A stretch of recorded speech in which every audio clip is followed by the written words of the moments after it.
পুরুষোত্তম ভগবান শ্রীকৃষ্ণকে, শিশু শ্রীকৃষ্ণকে বসুদেব মাথায় ঝুড়ির মধ্যে নিয়ে যাচ্ছেন। কার কাছে? যশোদার কাছে। নন্দের বাড়িতে নিয়ে যাচ্ছেন গোকুলে, এবং যমুনা নদী পার হবেন। আর সেদিন ভয়ঙ্কর বৃষ্টি। মাথায় ছাতা ধরেছেন কে? অনন্তনাগ। তার সমস্ত ফণা বিস্তৃত করে ছাতা ধরেছেন। এটা বলা হয় যাতে ভগবান শ্রীকৃষ্ণের গায়ে এতটুকু বৃষ্টির ছাঁট না লাগে।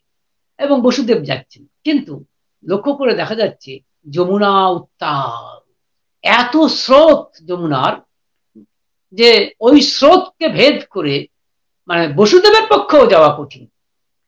আপনারা একটু ভেবে দেখবেন তো যে কেন যমুনা এত উত্তাল, তার স্রোত এত উত্তাল ভাবে উঠছে নামছে কেন? এর কারণ হচ্ছে এটা কথিত আছে যে যমুনা চাইছে পুরুষোত্তমের পাদ স্পর্শ করতে, চরণ স্পর্শ করে নিজের জীবনকে ধন্য করতে চাইছে। সেই জন্য বারবার লাফিয়ে লাফিয়ে, স্রোত লাফিয়ে লাফিয়ে ওই ভগবান শ্রীকৃষ্ণের, শিশু শ্রীকৃষ্ণের পায়ে গিয়ে আছড়ে পড়তে চাইছে। This was the reason, you see. কেন?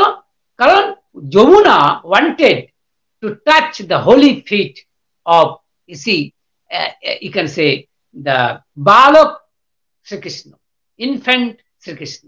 কারণ তাহলে কি হবে? তার জীবন ধন্য হবে। এবং সেই জন্য, এবং কি হলো, as a matter of fact, সেই জন্যই দেখা গেল যে বসুদেব হয়তো একটু নিচু হলেন বা নিচু হতে বাধ্য হলেন, এবং যমুনার স্রোত অর্থাৎ জল শিশু শ্রীকৃষ্ণের পাদ স্পর্শ করল।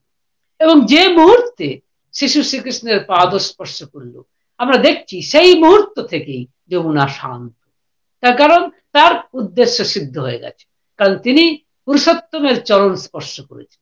বুঝতে পারছেন? The moment you see the waves of the Jamuna, you see, touched the holy feet of Purushottam, then you see the Jamuna became, you see, simply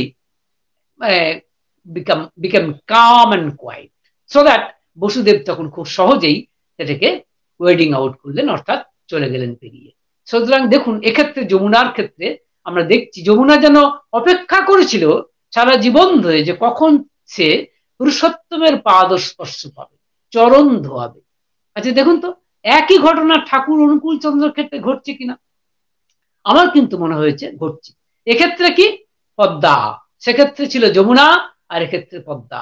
Padma ক্ষেত্রে আমরা দেখছি ঠিক জন্ম মুহূর্তে নয়, কিন্তু পরবর্তী ক্ষেত্রে একদিন আমরা লক্ষ্য করে দেখছি যে ঠাকুর বললেন, বর্ষাকাল, বললেন যে এখনই, ভোরবেলায় বলছেন যে এখনই বাঁধ দিতে হবে, তা না হলে পদ্মা আশ্রম ভাসিয়ে নিয়ে চলে যাবে। বহু মানুষ, এই গ্রামের মানুষেরা এই কথা শুনে ভাবছে ঠাকুর বাঁধ দিয়ে পদ্মার স্রোত আটকাবেন, এটা কি হয় নাকি? কিন্তু ভক্তরা সেই কথা মেনে বলছেন তাহলে কি করতে হবে না, ইট বালি সিমেন্ট নিয়ে বাঁধ তৈরি করতে হবে। হিসাব করে দেখা গেল একটা টাকা লাগবে। সেইখানে উপস্থিত ছিলেন নেতাজি সুভাষচন্দ্র বসুর মামা, ব্যারিস্টার জে এন দত্ত এবং তার স্ত্রী, অর্থাৎ নেতাজি সুভাষচন্দ্র বসুর মামিমা। এই কথা শুনে তার গলার 7 নড়ির হাড় খুলে ঠাকুরকে দিলেন, ঠাকুর সুশীলদাকে দিলেন। সুশীলদা এটি পাবনাতে নিয়ে গিয়ে বন্ধক রেখে এই টাকা নিয়ে এলেন প্রয়োজনীয়, এবং ইট বালি সিমেন্ট এসে গেল, এবং সারাদিন ধরে এই বাঁধের কাজ চলতে আরম্ভ করল। এবং প্রত্যেকেই, ভক্তরা কিন্তু রাজমিস্ত্রির কাজ ইতিমধ্যেই শিখে গিয়েছিল ঠাকুরের দয়ায়। ইনফ্যাক্ট তার আগে থেকেই শিখে গিয়েছিল, কারণ রাজমিস্ত্রির কাছ থেকেই ঠাকুর শিখিয়েছিলেন তাদেরকে। সুতরাং আবাল বৃদ্ধ বনিতা, অল অফ দেম, সবাই খুব আনন্দের সাথে বাঁধ তৈরির কাজে নেমে পড়েছিল। সন্ধ্যা নাগাদ বলতে গেলে, যখন বাঁধের কাজ প্রায় সমাপ্ত, তখন দেখা গেল যে পদ্মা আসছে একেবারে উত্তাল হয়ে। মানে এই একই কেস যমুনার মতো, একেবারে উত্তাল, মানে এর যে ওয়েবস গুলো একেবারে আনলিমিটেড যাকে বলে চলে আসছে, এবং বাঁধকে সে মুহুর্মুহু যারা ভেঙে দেবে এই মুহূর্তে। এবং এত মানুষ অবাক হয়ে দেখছে যে এই আজকের তৈরি বাঁধ, এ তো পদ্মার নদীর জলে ভেসে যাবেই এবং আশ্রম ভেসে যাবেই, তাহলে এত কষ্ট করে যে বাঁধ দেওয়া হলো ঠাকুরের কথায়, তাহলে লাভ কি হলো? ঠাকুর দাঁড়িয়ে রয়েছে পদ্মার দিকে। একটু পরে ঠাকুর আস্তে আস্তে বাঁধের উপরে গিয়ে বসলেন, বসে চরণ দুটি নামিয়ে দিলেন। যে মুহূর্তে চরণ নামিয়ে দিলেন আর পদ্মা দয়ালের প্রভুর চরণ স্পর্শ করলো, বাস সেই মুহূর্ত থেকে পদ্মা শান্ত। ওই বাদই কিন্তু আশ্রমকে বাঁচিয়ে দিল। তাহলে দেখুন এই যে এক্ষেত্রেও কিন্তু একই কথা, পদ্মার ভারী স্বাদ ছিল যে চরণ স্পর্শ করবেন, এবং তার আরো স্বাদ ছিল সারা জীবন ধরে প্রভুর চরণ ধুইয়ে দেবেন। আমার মনে হয় এটা কিন্তু ঘটেছে, তার কারণ অর্থাৎ পদ্মা পরবর্তী ক্ষেত্রে কান্নাকাটি করেছে। তার প্রমাণ আমরা পাচ্ছি অধুনা বাংলাদেশের একজন ভক্ত কুমুদবন্ধু বিশ্বাস, তিনি একটি গান লিখেছেন। গানে যেন পদ্মার অন্তর কথা তিনি ব্যক্ত করেছেন। গানটি কি আপনারা শুনুন। গানটি বলছেন যে ফিরে এসো ওগো প্রাণের দেবতা ফিরে এসো। তারপরেই বলছেন যে কথাটা বেশি প্রাসঙ্গিক, যে কাঁদিছে পদ্মা তুলি কুলু কুলু নাদ, তোমার চরণ দুটি ধোয়াইতে সাদ, এখানে ডাকে না পাখি ওঠে না চাঁদ, অনুকূল চাঁদ বিহনে। অর্থাৎ পদ্মা খুব মানে এই কুলু কুলু নাদ মানে আওয়াজ করে কাঁদছে। কেন? কারণ তার ভারী ইচ্ছা যে তোমার চরণ দুটি ধুয়ে দেবে, কিন্তু তোমাকে তখন পাচ্ছে না, কারণ ঠাকুর ততদিনে দেওঘর চলে গেছে।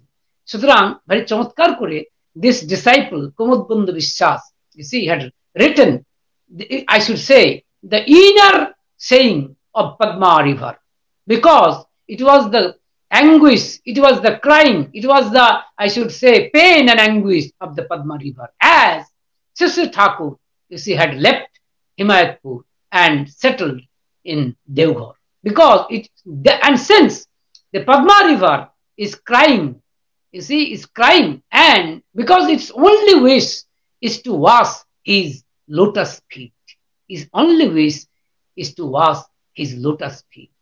And simply because Sri Thakur Anukul Chandra was no longer there, that is because, and you see, this is the reason why, you see, we see that no birds, see, were chirping, and you see, moon was not, you see, shining, or moon was not rising, because Sri Thakur was not there.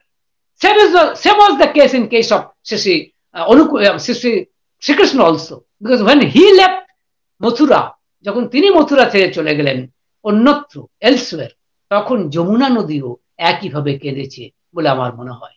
ঠিক যেটি আমাদের আমাদের ভক্ত প্রবর কুমুদবন্ধু বিশ্বাস, আমার এত ভালো লাগে দাদার গানগুলি, ভারী চমৎকার লাগে। কিছুদিন আগে খুব সৌভাগ্যক্রমে গানগুলি শুনলাম, যদিও আমি আবার বলছি